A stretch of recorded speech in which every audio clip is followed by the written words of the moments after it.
There's a few things that can just absolutely kill a transaction, and that is assuming anything.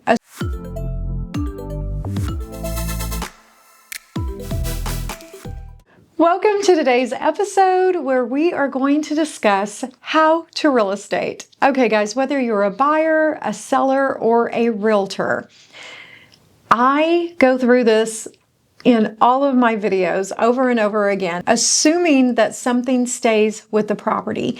Here's what we've recently had. We had a situation where a realtor brought us a very reasonable and good offer on a property. My seller chose to accept it, and they said, what are they expecting to stay with the property? I flipped to that page of the contract, and within the state contract, there is a list of items that automatically stays unless the seller excludes it. And it's things like built-in appliances, window treatments and window coverings, things that are attached, fixtures that are attached. And unless you're going to remove those, an example would be, I currently have a client with a beautiful chandelier hanging in his dining room. And on his documents, he has excluded the chandelier. So anyone making an offer will need to add that to their purchase offer. If they fail to exclude it in their offer, then it's my job as the listing agent to send it back to them as a counter, excluding the chandelier. Otherwise, the chandelier stays with the home. It doesn't matter what's in the marketing material or what's in the disclosure. It matters as to what's in the contract. So the best case is to tie the disclosure and the contract together and make sure it's written out on both of those items. So what we were dealing with is the offer came in, it was very reasonable, it was very good, and they did not ask for the refrigerator, the washer, the dryer, or the countertop microwave. Now, the reason that's important is those things are not considered automatically part of the contract. They are not built-ins. For some reason, a kitchen stove is considered a built-in or an under cabinet, even though we know it actually slides in. So when in doubt, I think it's smart to just go ahead and state that you want the fridge, the dishwasher, the microwave, the stove, the washer, the dryer. It really is not that big of a deal to type those items out. And here's what happened is the realtor did not put any of those items on there. There was also a $15,000 portable building in the back of the home in the backyard, and it was really nice, very bougie, very cute. It had a loft in it, very spacious. The realtor had also not asked for that. However, there was electricity ran to it, so therefore I had advised the seller that that would be considered attached. However, if I was working with the buyer, I would have put that I want the portable building to stay just to make sure. So as we go through the contract, the seller accepts, we're in contract, we get through the inspection period, and then the seller says to me, do you think that the buyer would be interested in purchasing, separate from the contract, the washer, the dryer, and the fridge for only $500? And I said, that's a great deal. Let me reach out to the buyer's agent. So I contacted the agent, and she sent me a photo of the MLS description stating that those things are negotiable and can stay with the home at the list price.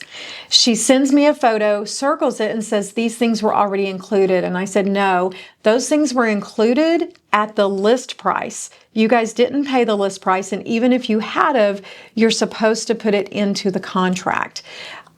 This happens so often, it's shocking to me. And it's even kind of a joke amongst realtors of, have you bought your first fridge yet? Because typically the refrigerator is something that a young first-time realtor makes an error on, forgets to put it in there, and ends up paying for it and replacing it for the client because it was the realtor's error.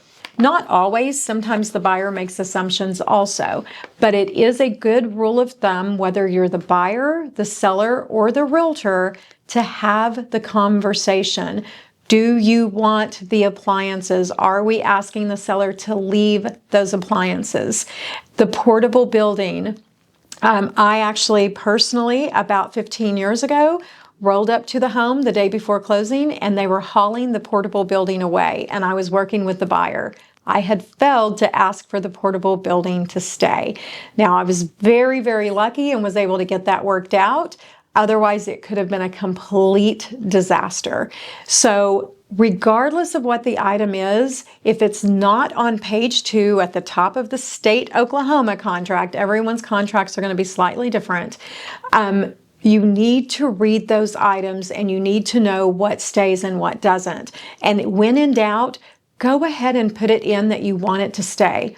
Swing sets. We've had these ginormous wooden monstrosities in the backyard. They are not attached unless they're concreted in. They are not attached unless they're bolted to some concrete. The pergola, the really cool pergola, is not attached. It's just setting out there. Wood stoves that are just setting in the shop building, if it's not connected and being utilized, not attached. People are making assumptions and it is costing them thousands of dollars, and in some cases it actually costs the transaction. So make sure that you're reading what you are asking for or what you're agreeing to if you're the seller. And agents, realtors, when in doubt, put it in the contract, or at a minimum, have a conversation with the other realtor. I just think it needs to be in writing regardless, no matter what. And my rule of thumb for the contract is that you shouldn't have to make any explanations. The contract, the written document, speaks for itself. The moment that you think, let me explain to you what this means by the way you've written it, then you've failed. It should be very clear what stays with the home and what doesn't stay with the home. Now, talking about what doesn't stay with the home. So let's say that you do go and you look at a home that has one of those ginormous jungle gyms in the backyard, and you have no use for it and you do not want it. Then put it on exclusions. State that you want the seller to remove that prior to closing. Otherwise, when you show up on the day of closing, you may have inherited this ginormous thing that you have absolutely no use for. And that goes across the board. Anything that a portable building that maybe needs a lot of work and has not been maintained and you do not want it, put it in the exclusions. It works both ways. You could end up inheriting something that you have no use for, or you could end up purchasing the home and not getting the extras that you thought were included. Hot tub is probably the second largest miscommunication. It can be in all of the photos, it can be in the written description, but if you do not put it in your purchase offer, there's no guarantee that it's going to be there. Yes, I understand that water is ran to that, and yes, electric is ran to that, but again, I would not risk it. That's too big of a ticket item. Put it in the contract. It takes literally 6 characters to put in hot tub, 7 if you count the space. I probably put it all together. So this, again, I really just can't emphasize how important it is to make sure these things are in there. And again, the reason why I think it's important to not just have a conversation with the other realtor and know that you're on the same page. What if the seller is not on the same page and the seller takes those items and then the seller and the listing agent get sideways? Believe it or not, I've had that happen personally myself when I first got into real estate, and I ended up having to replace an item that it was a pot holder, and it hung from the ceiling. And it was on clips, but from my angle, I thought the clips were solid, and so therefore it was built in. But there were clips where they could remove it, and I ended up having to replace that. And this was probably 17, 18 years ago, and it was like $180, which was a lot of money to me at the time. And to this day, when I see a pot hanger holder. What are those called? Pot hanger, pot holder. I think you guys know what I'm talking about. It was very bougie. It was copper. It was really cool looking. And when we showed up to do the final walkthrough, it was gone. And that was a miscommunication between myself and the seller.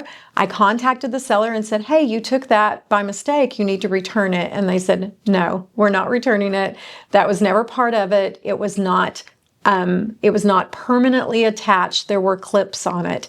And then they sent me a photo of the clips, and I was in the wrong, so I had to replace that. And the moral of the story is if it's not in writing, you can't hold somebody accountable for it. So just make sure that you get it in writing.